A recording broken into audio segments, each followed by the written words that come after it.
después de estas alabanzas pues ya es difícil predicar, más porque ya todos predicaron aquí. De hecho, mi hermana me robó toda la predicación del primer himno. Si se fijaron, predicó el Salmo 119 cantado.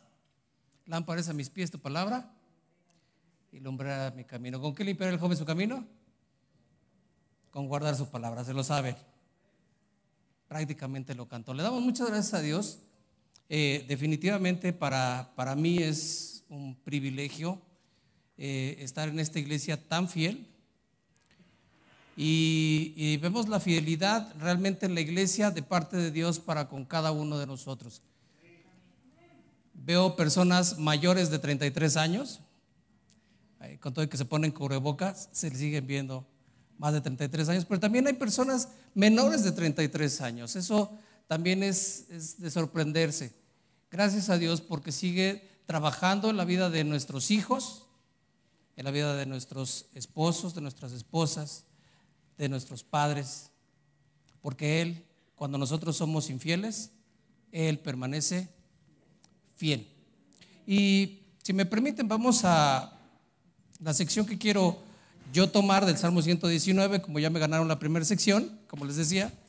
Vamos a ver la sección del versículo 65, Salmo 119, versículos 65 al 72. Salmo 119, versículos 65 al 72, y vamos a tener oportunidad de poder dar un preámbulo a lo que es este salmo, pero me gustaría leerlo junto con ustedes, si me lo permiten. Salmo 119, versículo 65. Bien has hecho tú con tu siervo, oh Jehová, conforme a tu palabra. Enséñame buen sentido y sabiduría, porque tus mandamientos he creído. Antes que fuera yo humillado, descarriado andaba, mas ahora guardo tu palabra. Bueno eres tú y bienhechor. Enséñame tus estatutos.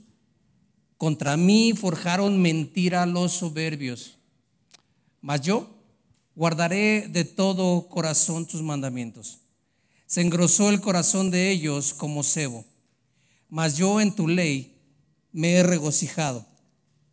Bueno me es haber sido humillado para que aprenda tus estatutos. Mejor me es la ley de tu boca que millares de oro y plata.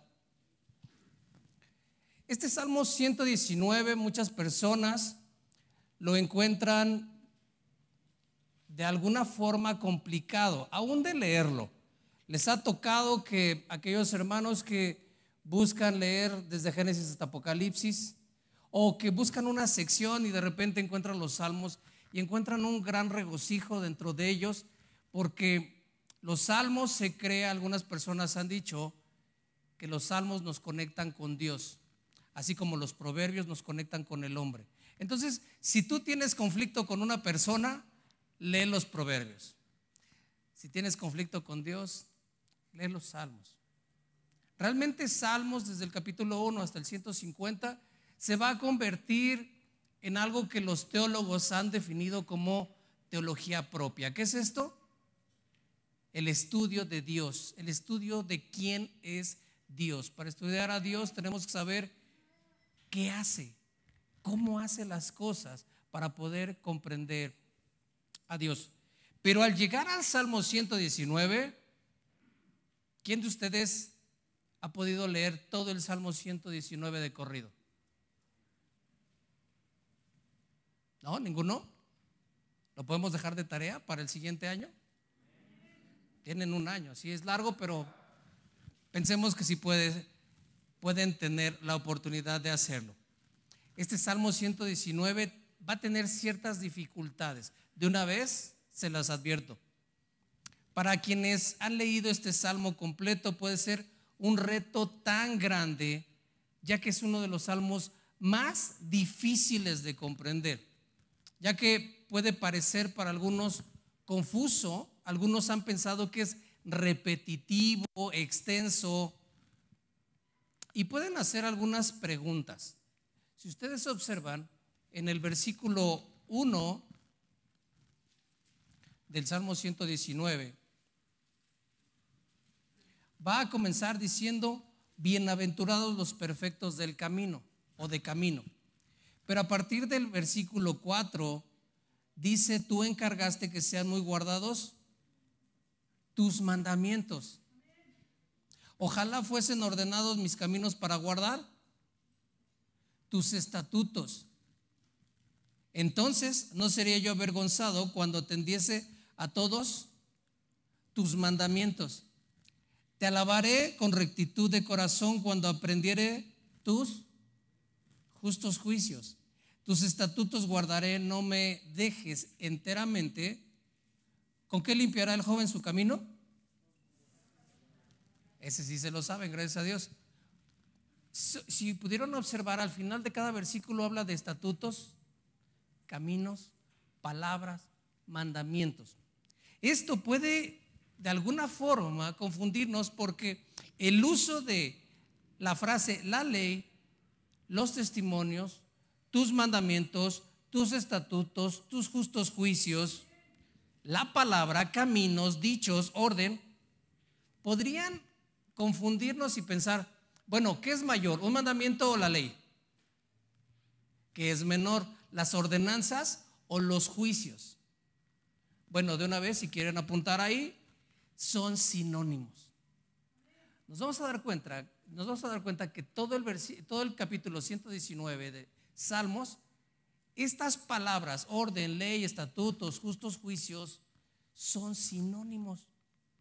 Entonces, lo que va a hacer el salmista es levantar la palabra de Dios a un nivel en el cual nosotros tenemos que ver a las Sagradas Escrituras. Para aquellos de ustedes que van a leer el Salmo 119 o quienes lo han leído, posiblemente nos cabría una pregunta, como recuerdan, Felipe le dijo al eunuco. El eunuco va viajando y Felipe se empareja porque empieza a escuchar que el eunuco está leyendo la palabra de Dios. ¿Alguien sabe qué sección de la Biblia estaba leyendo el eunuco? Muy probablemente Isaías 53, 54, el siervo sufriente de Jehová. ¿Y qué es lo que le pregunta a Felipe el eunuco? ¿Entiendes lo que lees? Eso nos puede pasar con el Salmo 119, que dentro de nosotros surja una voz que diga: ¿y entiendes lo que estás leyendo? Bueno, ya tenemos un consejo. Son sinónimos: ley, estatutos, justos juicios, la palabra de Dios, ordenanzas. Pero va a haber más retos en este salmo, y espero no desanimarlos con esto. Al contrario, vamos a vencerlos si Dios nos permite en esta predicación, ya que va a mostrar un hombre en medio de pruebas. Hermanos, ¿han tenido pruebas este año? ¿Han tenido pruebas el año pasado? Pastor Emilio ha tenido pruebas durante estos 30 años. Nos habla de un hombre que ha vivido humillaciones. ¿Les gustan las humillaciones a ustedes? Yo espero que al final de esta predicación tú no sigas haciendo y se convierta en un sí. Porque justamente la predicación de hoy se llama las bondades de la humillación, que lo vamos a encontrar en el Salmo 119, en esta sección del 65 al 72. Este hombre estaba siendo avergonzado, estaba siendo afligido. Ahora, parece un hombre piadoso, el equivalente a un hombre santo del Nuevo Testamento. La piedad en el Antiguo Testamento era reconocida como en el Nuevo Testamento la palabra santo, santidad, una persona que era salvo, un creyente verdadero. Debe este hombre haber sido pasado por pruebas. ¿Para qué? Para aprender de las pruebas mismas. Para poderlos ayudar a algunos de ustedes que desean estudiar este Salmo 119, Pongan mucha atención a estas 6 particularidades del Salmo 119. La primera particularidad, ¿cuál es? Es un salmo muy extenso. Es, además de extenso, profundo. Es el más largo de todos los salmos que encontramos en la Biblia.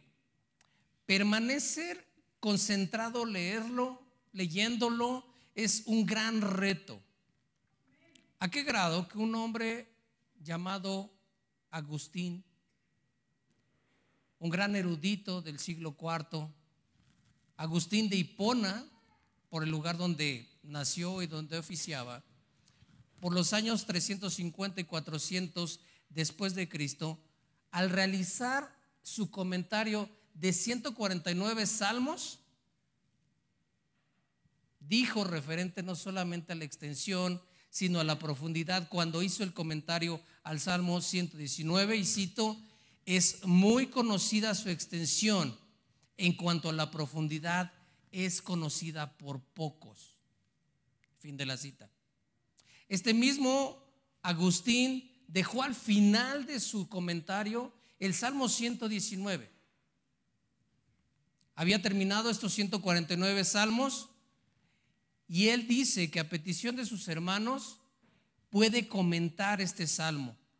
Y dice él una frase: no accedí por mucho tiempo a sus ruegos y súplicas, porque cuantas veces intenté pensar en ello, otras tantas advertí que excedía mis deseos y fuerzas. Y este es mi deseo junto con Agustín, y espero que el de ustedes también. Sin embargo, sigue diciendo Agustín, pido y confío que Dios me ayude para que pueda hacer algo.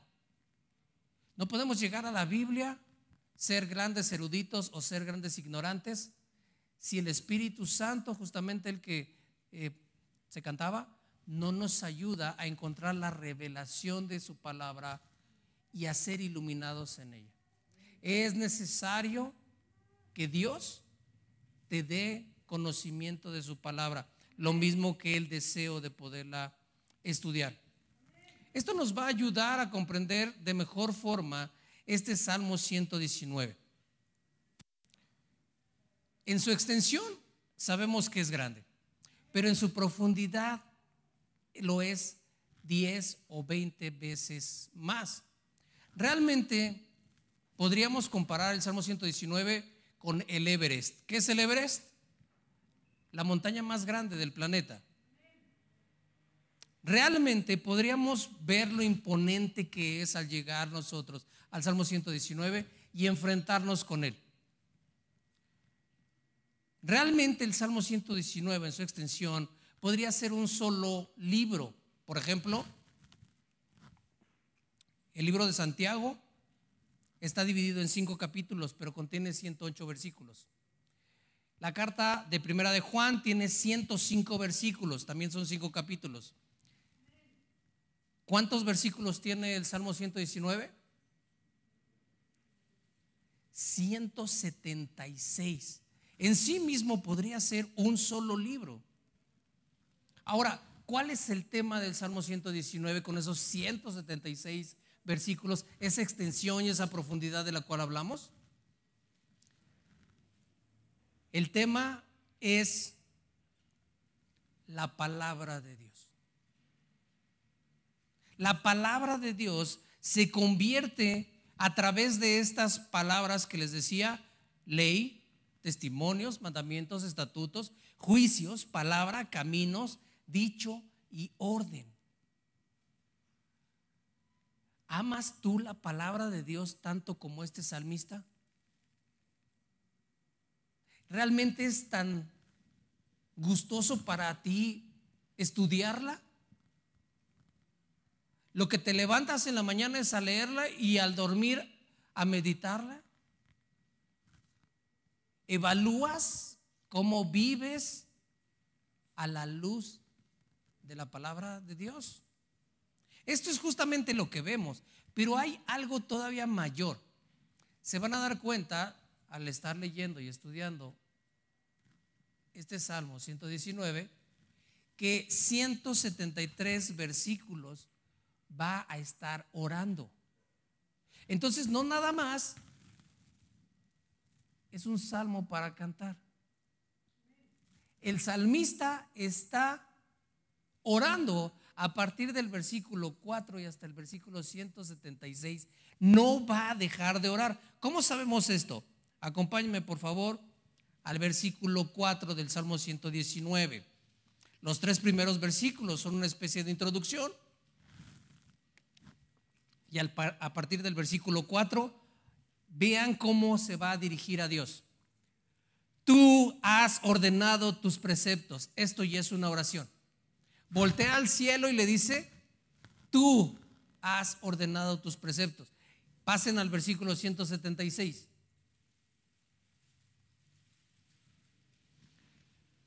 Dice el salmista: me he descarriado como oveja perdida, busca a tu siervo. Y así, durante estos 173 versículos, va a estar orando. ¿Alguna vez te ha costado trabajo entrar a oración y ponerte a orar? Abre el Salmo 119.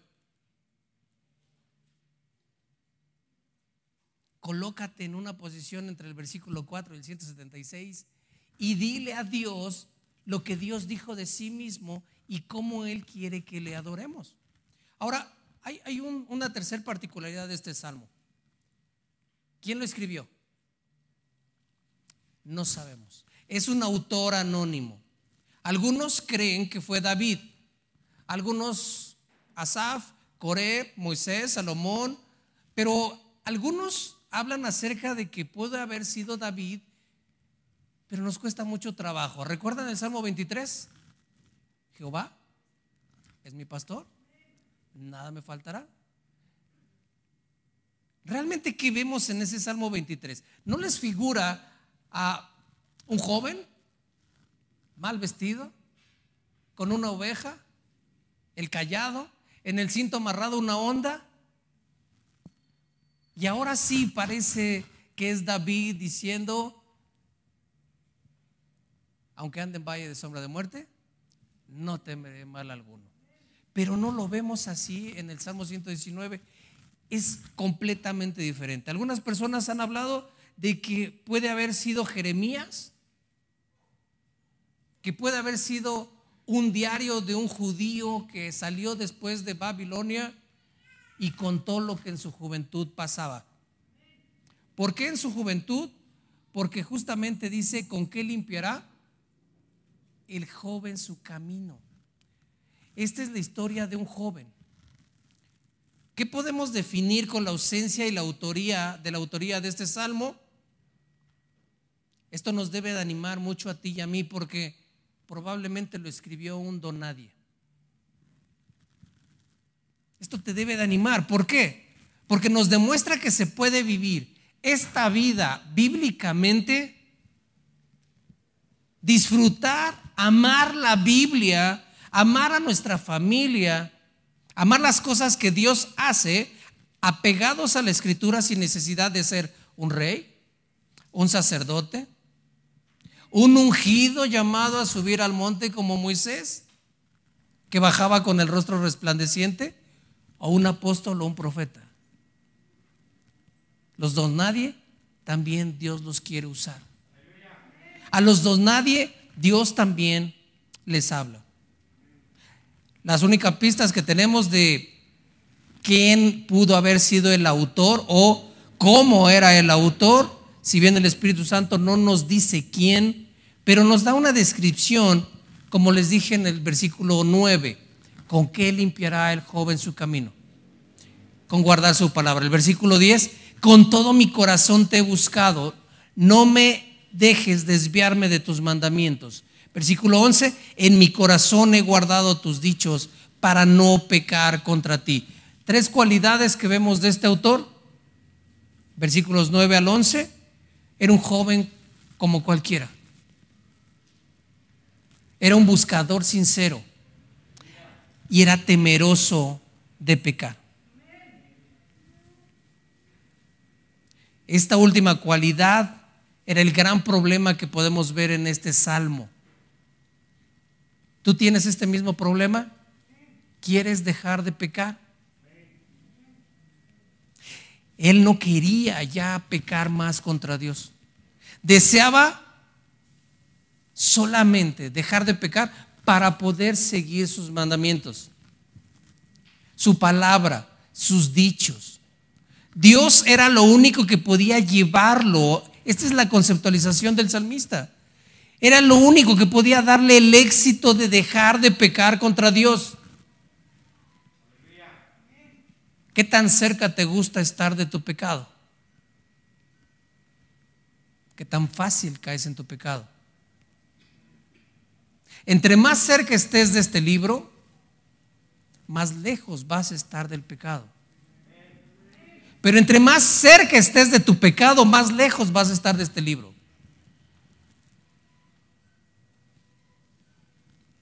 Cada vez que acercamos más nuestros ojos y nuestro corazón a la palabra de Dios, nos vamos a dar cuenta que el pecado se va a ir haciendo más lejano. Pero cuando provees para la carne, para los deseos de tu carne, estás descuidando de estudiar la palabra de Dios.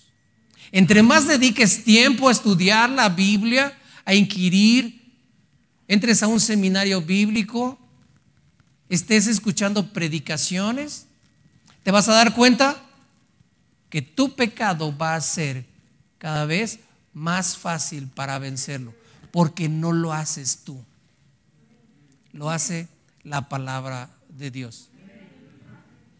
¿Recuerdan a Martín Lutero, el gran reformador de 1517?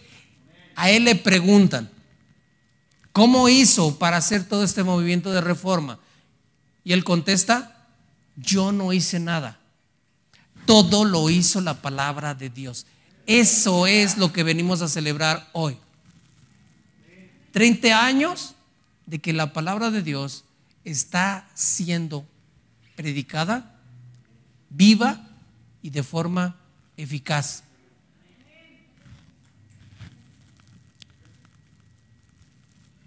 Un cuarto aspecto del Salmo 119, como les dije, es que es la oración más larga que tenemos en la Biblia.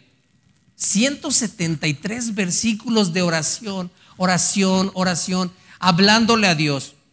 A esto es justamente lo que Pablo llamó en 1 Tesalonicenses 5:17, orad sin cesar. Una actitud de oración. Te despiertas y le dices, Señor, buenos días. ¿Desayunas? Gracias. ¿Te bañas? Y le dices, gracias por el agua que tengo aquí en el baño.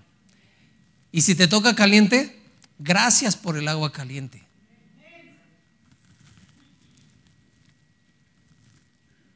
Estás orando todo tiempo, una oración continua. Puedes tomar tiempo para orar con Dios. Puedes tomar tiempo de tu mañana, de tu tarde, de tu noche para orar y platicarle a Él, hablarle directamente a Él.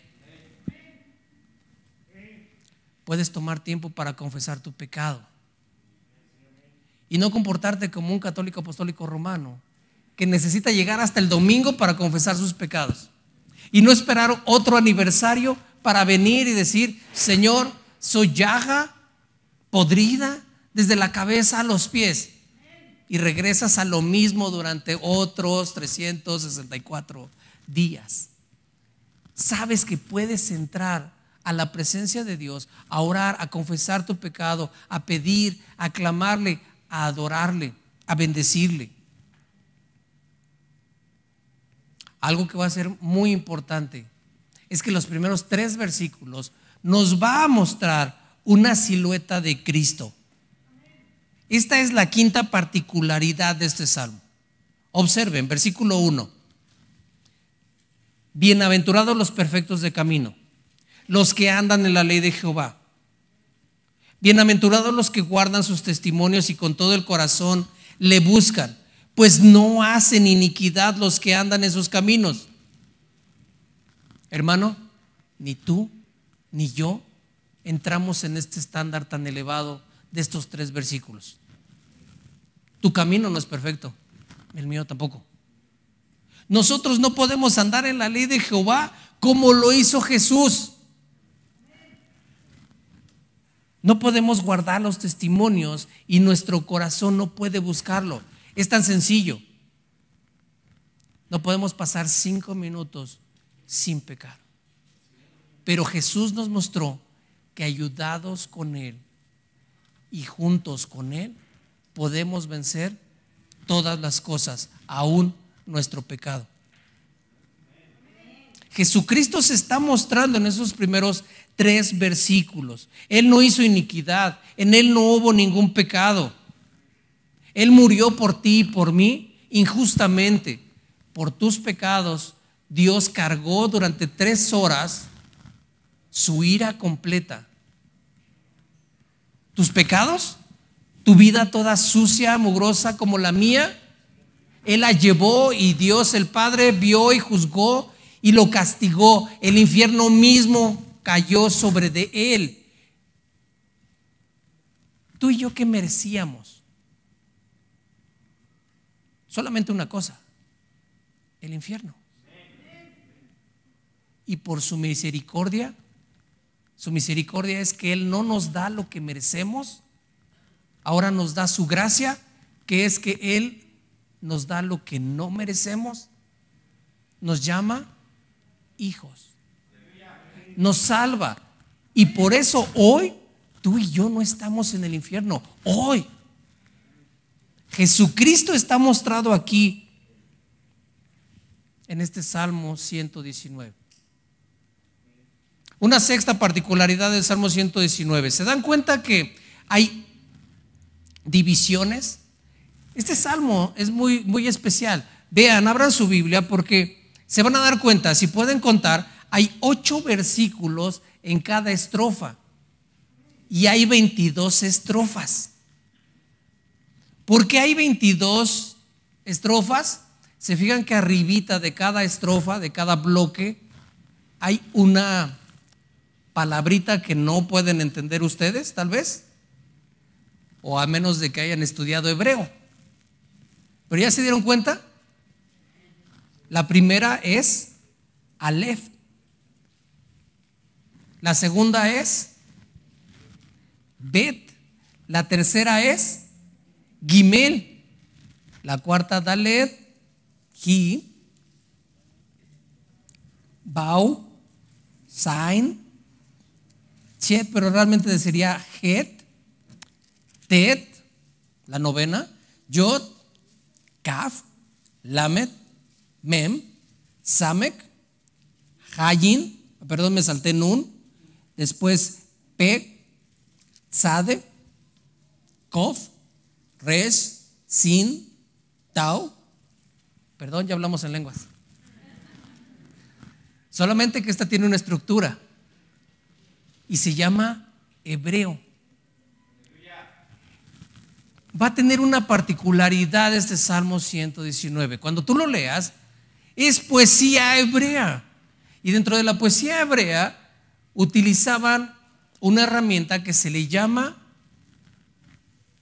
colocar a cada letra principal y formar un acróstico. Esto es, cada versículo va a iniciar con la letra, en el sentido de la primera estrofa, Aleph, después Bet, y así sucesivamente. Por eso tienen ustedes esas palabritas al inicio. ¿Qué es lo que vemos? Que la belleza de este Salmo 119 es que le da la oportunidad del salmista a cada letra del alfabeto hebreo de adorar a Dios, de cantar a Dios, de alabar a Dios. No hay nada que no alabe a Dios en esta tierra, porque los cielos y la tierra pasarán, mas la palabra de Dios no pasará. Para el día de hoy y celebrar estos 30 años de existencia de esta hermosa iglesia local, recordando lo que Dios ha hecho en muchas vidas, iniciando por los 3 pastores Emilio. Vayamos entonces a esta novena estrofa. La novena sección del versículo 65 hasta el versículo 72. Vamos a ver 5 bondades de la humillación que te harán agradecer y adorar a Dios. 5 bondades de la humillación que te harán agradecer y adorar a Dios. Vamos a poder ver cómo la humillación que vives, que has vivido y que vivirás, te tienen que llevar a un estado de agradecimiento y de adoración a Dios. Pero no es una fe ciega, es una fe bíblica. Observen que el salmista proclama aquí de un modo tan especial la utilidad de la excelencia, de la adversidad y la bondad de Dios que te aflige. Todo hombre, toda mujer que ha pisado esta tierra ha sido afligido. Esto nos tiene que reconfortar, nos tiene que alentar, nos tiene que aleccionar. ¿Sabes? ¿Me dejas abrirte mi corazón un poquito? Esta sección, cuando yo tenía yo 18, 19 años, realmente es cuando la reconocí verdaderamente. Es cuando la leí y sobre todo el versículo 71 pegó muy duro, porque en mi nueva vida ahora en Cristo, todo lo que yo vivía en mi familia, con mis amigos de la escuela, esta sección me ayudó a poder entender la mala relación que tenían mis papás. La mala relación que por ellos tenían entre ellos, yo tenía con ellos. Esta sección me permitió entender la envidia de mis hermanos, de mis amigos y mi envidia hacia ellos. También me permitió entender por qué fui creado así, por qué nací en esa familia, existía a esa iglesia. Me dejó ver cómo soy y qué es lo que quiere Dios de mí. Pero a los 21 años, cuando yo vivía en obediencia, ya siendo salvo, me regresó al camino, a la senda correcta. Evitó que yo siguiera pecando y pecando y hundiéndome. Cuanto más quería yo ir lejos de Dios, esta sección me regresó. Después el Señor me permitió casarme. Mi esposa está allá, mi hermosa esposa Aurea. Paciente, por cierto, me aguanta y me soporta. Amén. Pero a los 6 meses que me casé, esta sección se convirtió en un aliento de vida. Porque todos mis clientes que yo tenía me dejaron, recién casado, con renta, gastos, pagos. Y Dios extiende su brazo para ayudarme a continuar confiando en Él, en especial en el versículo 71. Hace 7 años, el Señor hace que un negocio que yo podía emprender se caiga, que de mi trabajo me despidan, que ni siquiera me contesten llamadas, mensajes ni correos electrónicos. Me quita el trabajo de una forma que yo creo injustamente, ya que gracias a Dios hace 4 años me regresaron el mismo trabajo, tal cual. Hasta parece que lo dejé un día antes, me fui de vacaciones solamente. Pero esta sección me dio ánimo y espero que a ti, después de poderlo estudiar, sea esto mismo para ti como lo fue, lo es y creo que lo será para mí. Observen el versículo 65. Salmo 119, versículo 65. Bien, o también podríamos traducirlo, recuerdan que estamos hablando que inician con la misma letra, o bueno has hecho con tu siervo, oh Jehová, conforme a tu palabra. La palabra bien o la palabra bueno en el hebreo es tov. Tov. ¿Qué es la letra que le corresponde? Tet. Entonces, todos los versículos van a iniciar con la palabra tet en el hebreo, que para nosotros es la B, podría ser en estas traducciones que se realizan, porque inicia con la palabra tov. Teológicamente, la bondad de Dios es que Él, Dios, es la suma perfecta, la fuente y el estándar para sí mismo y para sus criaturas, de lo que es sin menoscabo, conducente al bienestar, virtuoso, beneficioso, hermoso. Eso significa la bondad de Dios. Va a ser muy interesante que inicie con esta palabra tov, porque yo estoy muy seguro que ustedes han escuchado o leído esta palabra en la Escritura. Al menos son 271 veces la que la Biblia utiliza la palabra tov. Acompáñenme a Génesis 1. Se van a dar cuenta que lo han leído, pero probablemente no lo han dimensionado. Génesis 1, versículo 4. Vamos a encontrar en ese versículo la primera vez que utiliza la palabra tov, o bueno, o bien. Génesis 1, 4. Y vio Dios que la luz era tov, y separó Dios la luz de las tinieblas. ¿Ya se fijaron? La palabra tov habla de la bondad de Dios, pero también va a hablar de la calidad con la que Dios hace sus obras, tanto en un sentido moral de bondad como en una calidad de cómo Él realiza las cosas. ¿Todos aquí estamos de acuerdo que Dios es bueno? Perfecto, vamos muy bien. Dentro de la creación se nos narra en Génesis 1, vemos la misma palabra tov en el versículo 4, en el versículo 10, en el versículo 12, en el versículo 18, en el versículo 25 y en el versículo 31. Este capítulo está lleno de tovs. Bueno, bien, bueno, buena. Es la misma conclusión entonces cuando vio Dios que era bueno. Dios califica lo que Él mismo hace, su obra, como bueno. Entonces tú y yo tenemos que ver lo que Dios hace como bueno. ¿Estás de acuerdo? ¿Sí? Cuando te levantas en las mañanas y ves el espejo, dices, ¿esto es bueno?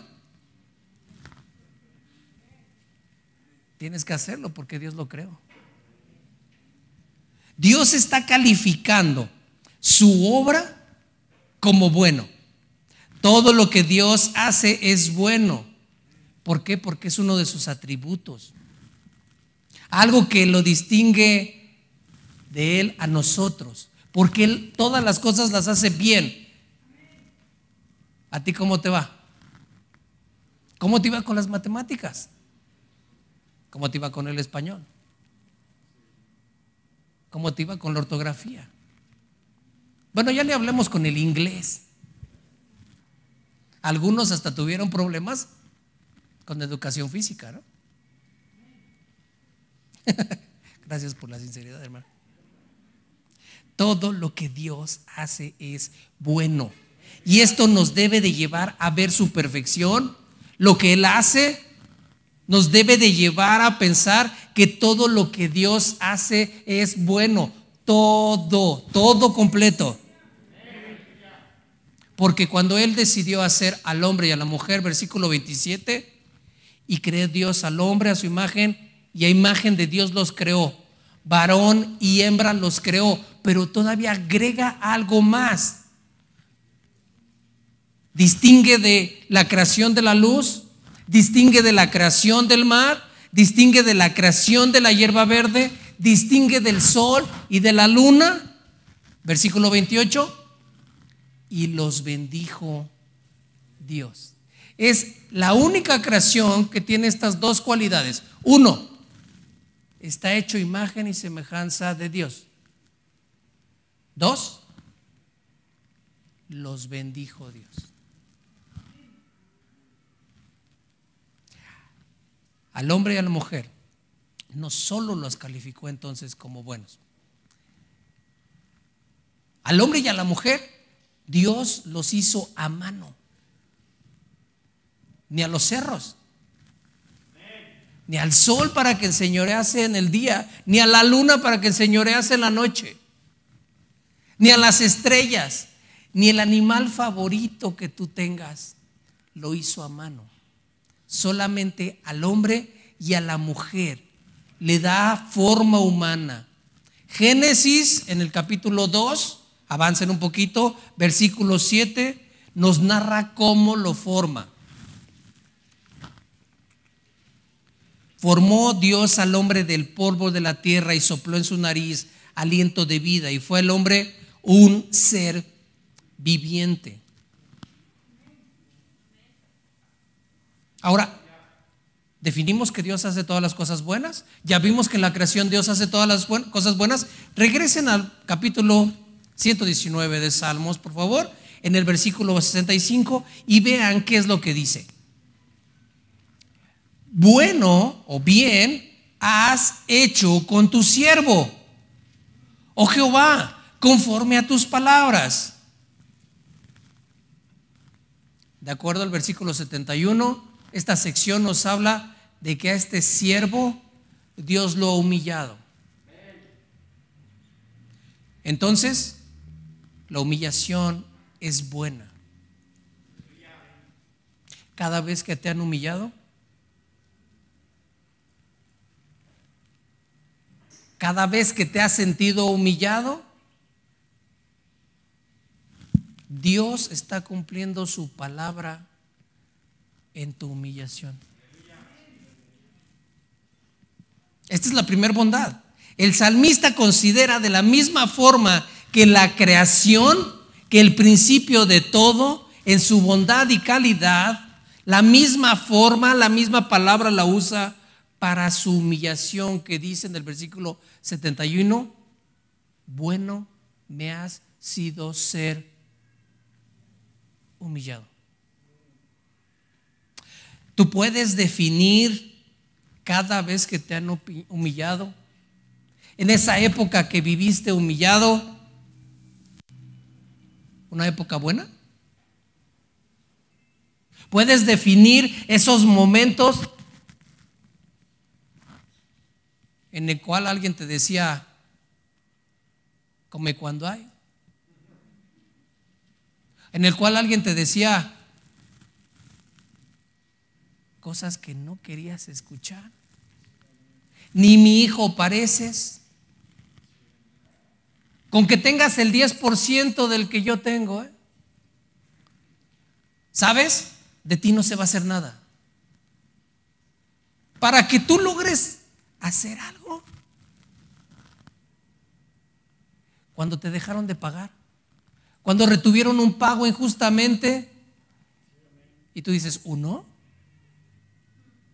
Cuando te quitaron el salario y dijeron, bueno, pues es que estamos en pandemia. Pero avanzó y se abrieron más, hicieron más negocio muchos de ellos y dijeron, aguántanos, ponte la camiseta. Eso es lo que nos está diciendo el salmista en el versículo 65. La bondad de Dios para con su siervo. El Espíritu Santo aquí nos está mostrando la necesidad de ver con los ojos de Dios cada una de nuestras circunstancias. No con los ojos de la tele, no con los ojos de alguien que influencia, de Facebook o de YouTube o de un mensaje o de un piolín diciéndote sonríe, Dios te ama. No. Con los ojos de la Biblia. Porque si tú no tienes esa perspectiva, cuando te humillan, ¿qué haces? Sacar frases como cuando el hambre me tira. Miren, yo lo escuché murmurado. Gracias por completarlo, hermano. A mí la pobreza no me va a tirar. Mira, yo soy la princesa de Dios. Amén. Gloria a Dios. Aquí hay príncipes, aquí hay reyes. ¿Y cómo te va cuando eso no funciona? Tienes que venir a la iglesia y arrepentirte de tu soberbia. Ojo, que te puedas arrepentir es gracia de Dios. Porque hay personas que viven con su soberbia y se mueren con ella, tristemente, y que probablemente estuvieron en una de estas sillas y a lo mejor por eso están vacías. ¿Qué nos hace diferentes de los soberbios a nosotros que estamos aquí? ¿Cuál es la diferencia entre tú y un satanista?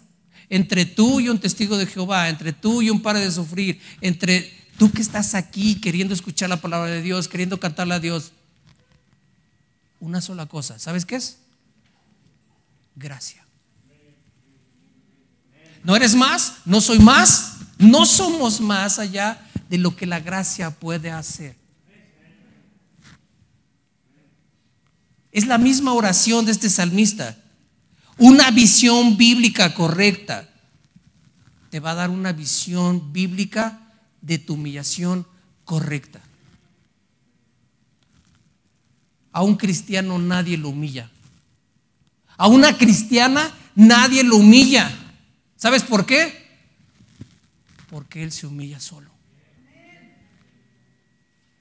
Él toma una decisión de seguir a Cristo. Somos cristianos.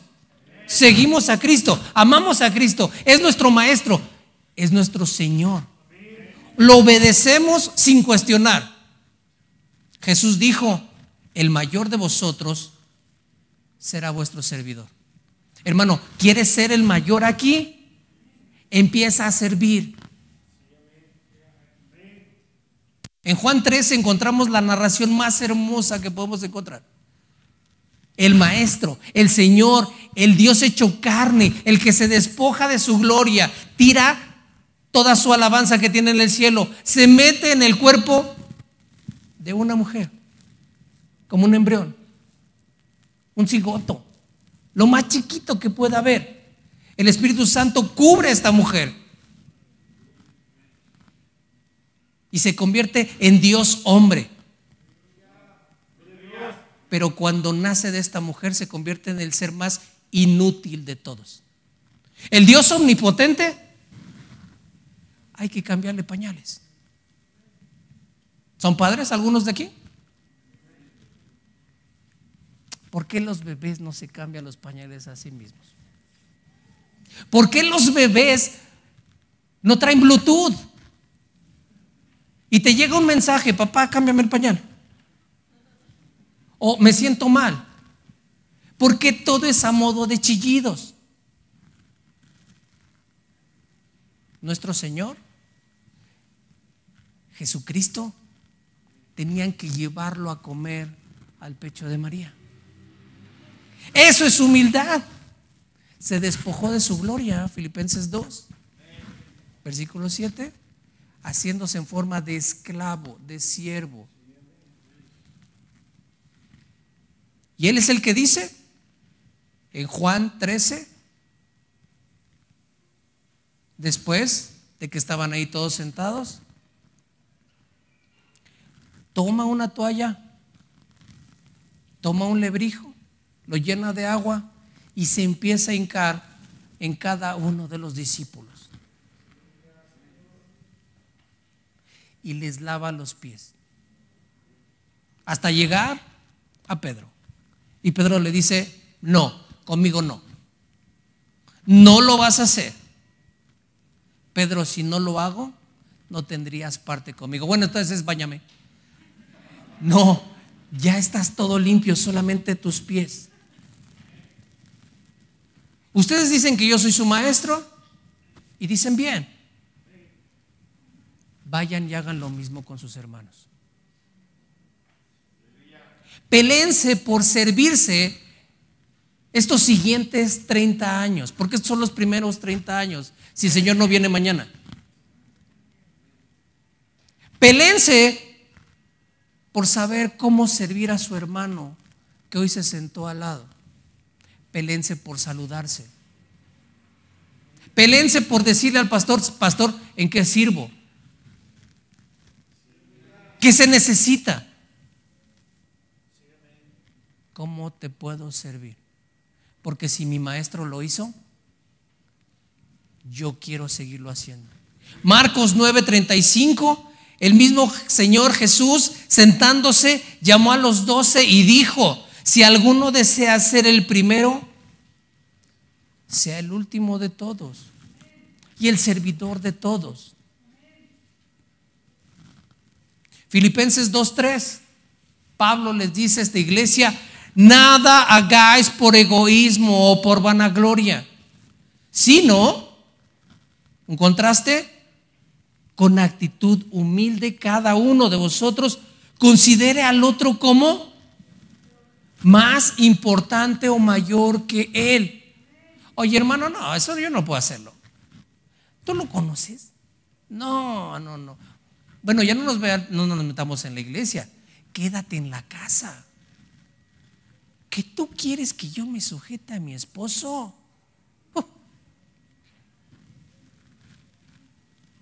¿Qué tú quieres que yo ame a esta señora? ¿A la madre de mis hijos? No, ya no es la esposa. ¿A la madre de mis hijos? Tú no lo conoces. Hermanos, solamente tienes un mandamiento de parte de Pablo, que lo encuentras en Efesios 5 y en Colosenses 3. Ama a tu esposa. ¿Cómo? Como Cristo amó a su iglesia. ¿Cómo Cristo amó a su iglesia? Que se entregó a sí mismo en muerte de cruz. Hermano, esposo, ¿te crucificarías por tu esposa?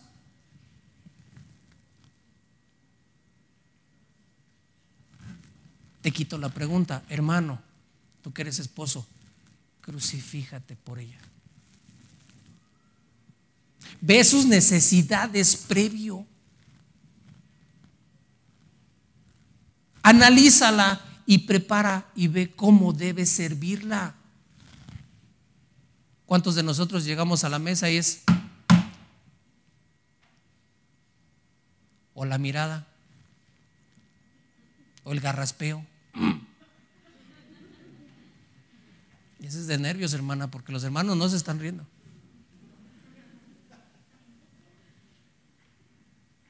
¿Cuántas veces llegas y le dices: ¿en qué te sirvo? Analiza sus necesidades. 10 de mayo, aniversarios, los que nos acordamos, los que nos quitamos el anillo y volteamos, aquí dice unos numeritos. Todos los días debes de estar amándola, demostrándola que le amas. Hermana,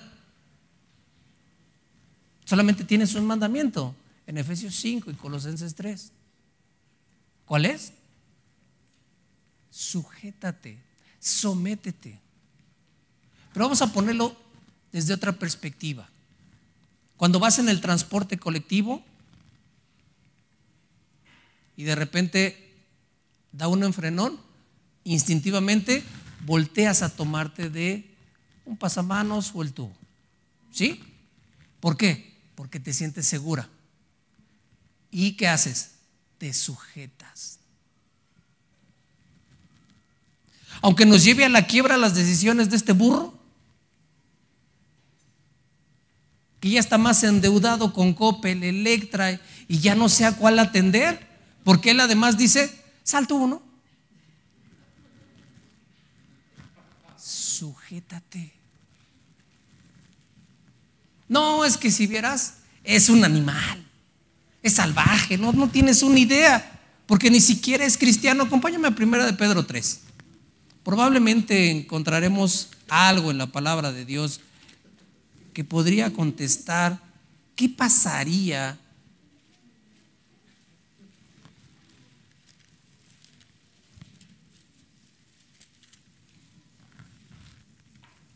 asimismo. La primera carta de Pedro, capítulo 3. Vosotras mujeres, estad sujetas a vuestros maridos, para que también los que no creen a la palabra sean ganados sin palabra por la conducta de sus esposas, considerando vuestra conducta casta, respetuosa. Vuestro atavío no sea el externo de peinados ostentosos, de adornos de oro, de vestidos lujosos, sino el interno, el del corazón, en el incorruptible ornato de un espíritu afable y apacible, que es de grande estima delante de Dios. Porque así también se ataviaban en otro tiempo aquellas santas mujeres que esperaban a Dios, estando sujetas a sus maridos, como Sara obedeció a Abraham, llamándole Señor, de la cual vosotras habéis venido a ser hijas si hacéis el bien sin temer ninguna cosa. Tu actitud de sumisión, de sujeción, es la respuesta a tu salvación. No significa que por obras, sino tus obras identifican tu salvación. Que tu hermana te sujetes a tu marido, sea cristiano o no, sea un cristiano obediente o desobediente, identifica quién es tu Señor, quién es tu maestro, a quien adoras. Pero no se preocupen, hermanos, también la palabra tiene algo para ustedes. Versículo 7. Vosotros maridos, Pedro ahorró muchas palabras, ¿no? Igualmente, igualito, que tu actitud diga si eres salvo o no. Pero se fijan que no habla de, oye, acuérdate lo que dijeron en la predicación, que te tienes que sujetar, entonces no sé cómo le haces. Oye, no, pero acuérdate que te dijeron que tienes que amarme. No, déjaselo a Dios. ¿Por qué? Porque es tu mandamiento. Tú respondes ante Dios sujetándote, no reclamándole. Tú respondes a Dios amándola, no exigiéndole. Ahí es donde mostramos nosotros que Dios vive en cada uno de nosotros. Porque la bondad de Dios es que Él ama la perfección y Él no se equivoca. Si te casaste con Él, si te casaste con ella, si tuviste los hijos que tuviste, si tuviste los padres que tuviste, a lo mejor dices, Dios no se equivoca, el que se equivocó, la que se equivocó soy yo. ¿Qué crees? No. Él sigue en control total. ¿Cuál es el problema verdadero de un matrimonio roto? Que no hay humillación. Que ya no hay una perspectiva correcta de la humillación. ¿Por qué? Porque son dos egos que están peleando uno contra el otro. Mi, yo.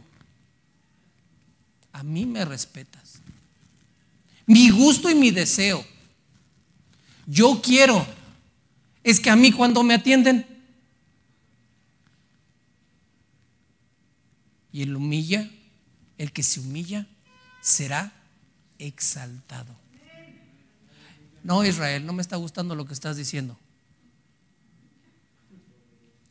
Creo que la Biblia nos lo dice a nosotros. Ahora observen, siguiendo con el versículo 65, el título que se asigna el autor: tu siervo. Bueno, has hecho con tu siervo. La palabra en el hebreo es ebed. Esta es una de las palabras más hermosas que van a encontrar ustedes en el hebreo. Ebed. La mejor traducción podría ser aquí: esclavo. Ser esclavo significa que no estás aquí para pensar, sino para obedecer a través de un pensamiento renovado. Obvio, no estamos diciendo que haya un letrero allá afuera invisible donde diga favor de dejar su cerebro aquí, meta su corazón, no. Pero tampoco dice favor de dejar su corazón aquí y meta su cerebro, tampoco. Amarás al Señor tu Dios con toda tu alma, con todas tus fuerzas, con todo tu corazón, con todo lo que eres. Nada puede quedarse afuera. Pero ser esclavo para el tiempo de los hebreos era siempre tener un amo, tener una perspectiva correcta de quién es el amo. Te va a dar la perspectiva correcta de que tú eres el esclavo. Un esclavo no tenía opción a desobedecer, porque podría morir e inclusive hasta ser crucificado. El esclavo tenía que ser sometido, una persona sumisa todo el tiempo a su amo. Pero había amos en los cuales eran malos, eran groseros, eran perversos. Podían tomar a sus esclavos o esclavas como objetos sexuales. Podían tenerlos en cualquier momento que ellos quisieran, pisarlos. Pero si era un buen amo, podría hasta parecer como su hijo. Y hermanos, hermanas, tenemos al mejor amo del universo. Pero cuando las cosas no van bien con tu amo, cuando tú no sientes la bendición de Dios, cuando tú no sabes que Dios te está hablando, muy probablemente es porque los papeles están invertidos. Tú eres el amo y Dios es el esclavo para ti. ¿Cómo sabes esto? Identifica tu oración.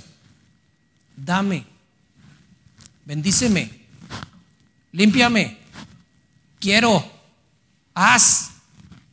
Y algunos todavía atreven a irse más allá. Quítale, ponle, mándale.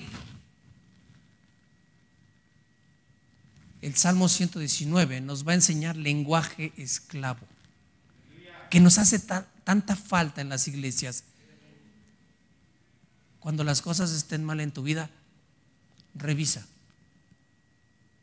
¿Dónde está Dios? ¿En el lugar de amo? Entonces tú eres el esclavo.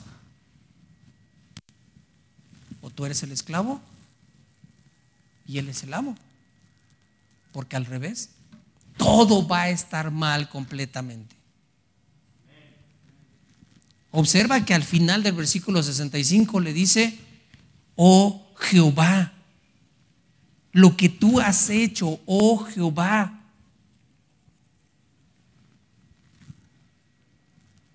Conforme a tu palabra.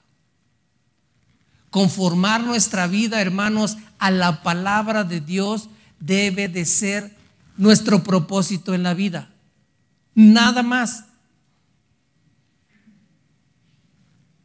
¿Tú vas a ir a la vida eterna? ¿Qué es la vida eterna?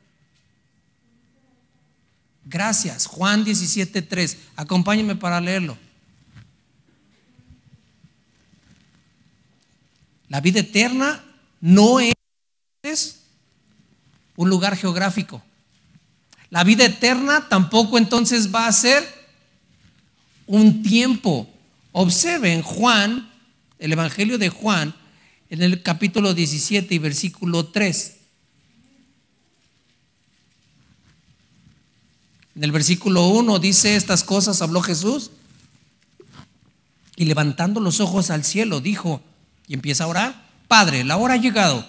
Glorifica a tu Hijo para que también tu Hijo te glorifique. Como le has dado potestad sobre toda carne, para que dé vida eterna a todos los que le diste.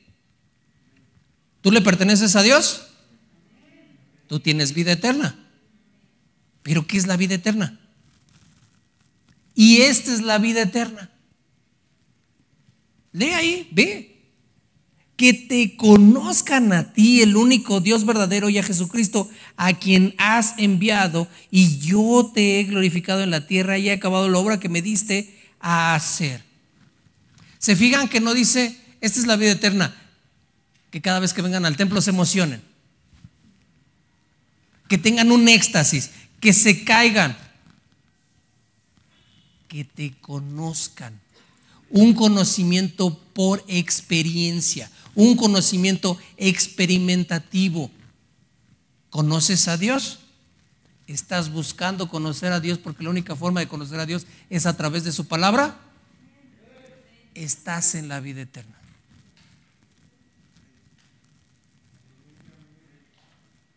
Solamente la palabra de Dios te va a dar un entendimiento de tu lugar respecto al de Dios. Solamente poder meternos en la mente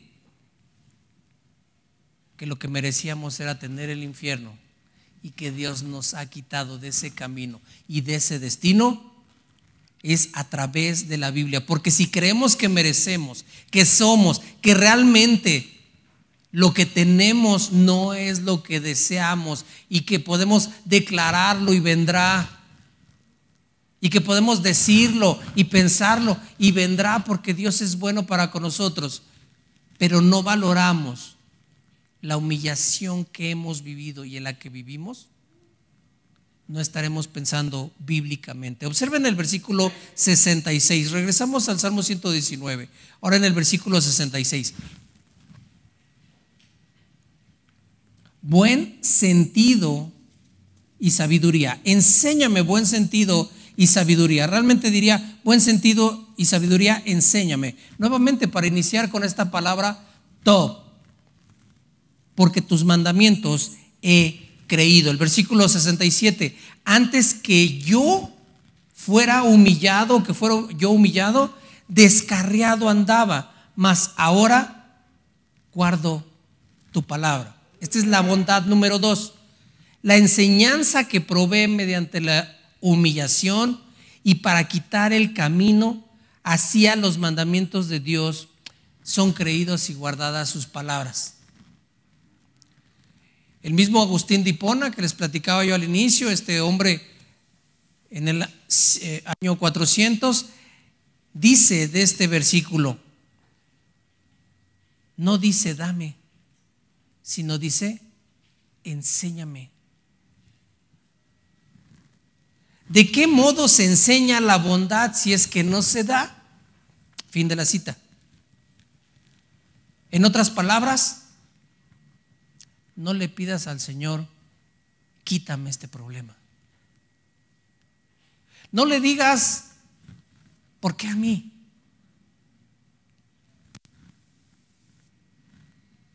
Te puedo recomendar una frase del doctor Evis Carballosa.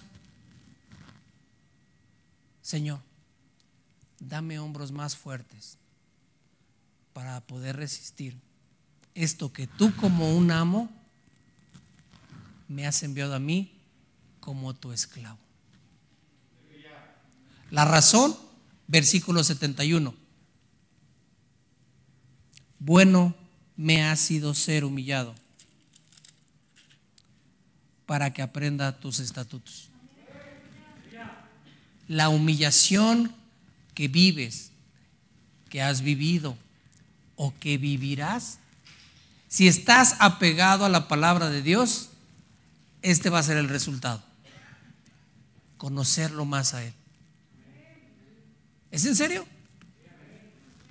Ejemplos: David, un pastor, un mugroso pastor, al cual sus hermanos no lo querían, no creían un potencial en él, Y Dios cambió todo. Sí, lo coloca como rey, pero lo hace pasar primero por la prueba más amplia que podemos observar, cómo Saúl lo persiguió. El mismo Señor Jesús, ya para terminar, si vemos Isaías 53, es justamente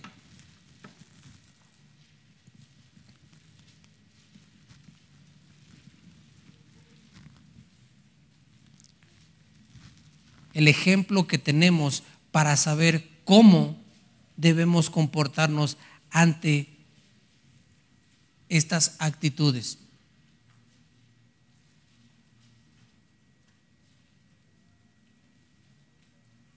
En el versículo 1 dice: ¿quién ha creído a nuestro anuncio?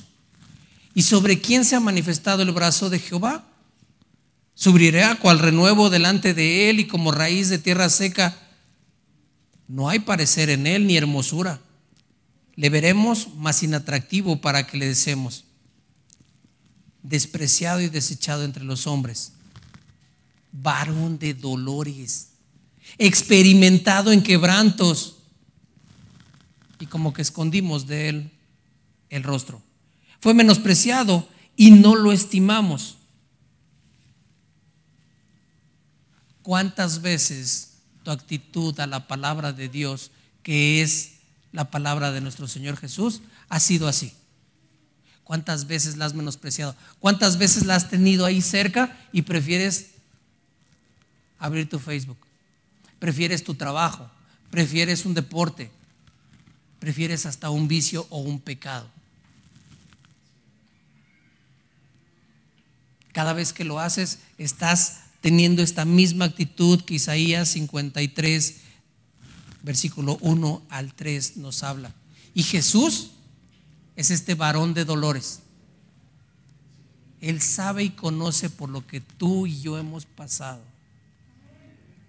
De acuerdo al libro de Hebreos, Él es un sumo sacerdote que nos entiende. Porque bueno ha sido ser humillado.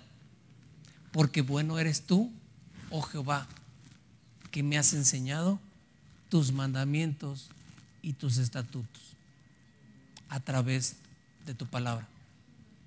Cada vez que te sientas mal porque alguien está buscando menospreciarte, socavarte, que te sientas la cucaracha y la basura que ellos quieren que creas, que tú pienses, recurre a esta sección del Salmo.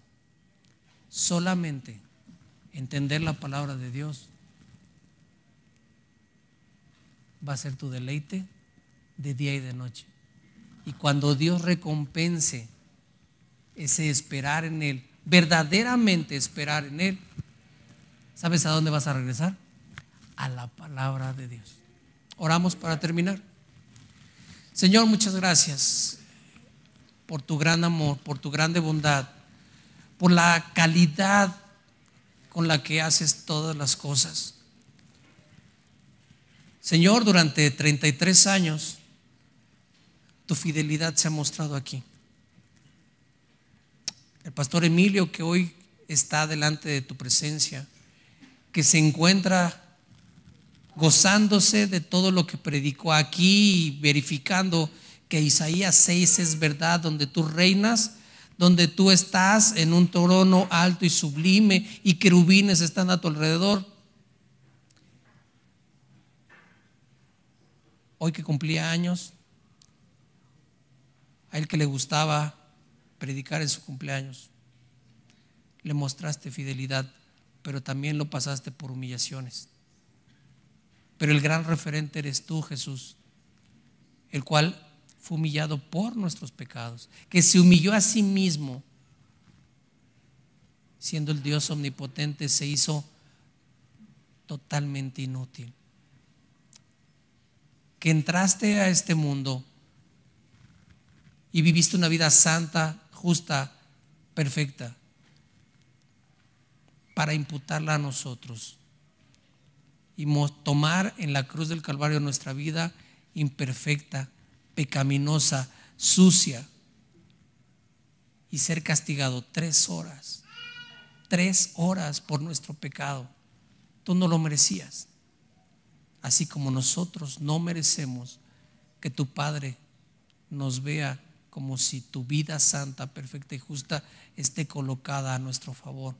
Y hoy podemos orar, y hoy podemos pedirte perdón por las cosas que hemos hecho, pero también agradecerte por las cosas que has hecho en nuestra vida. Gracias, Señor. Amén.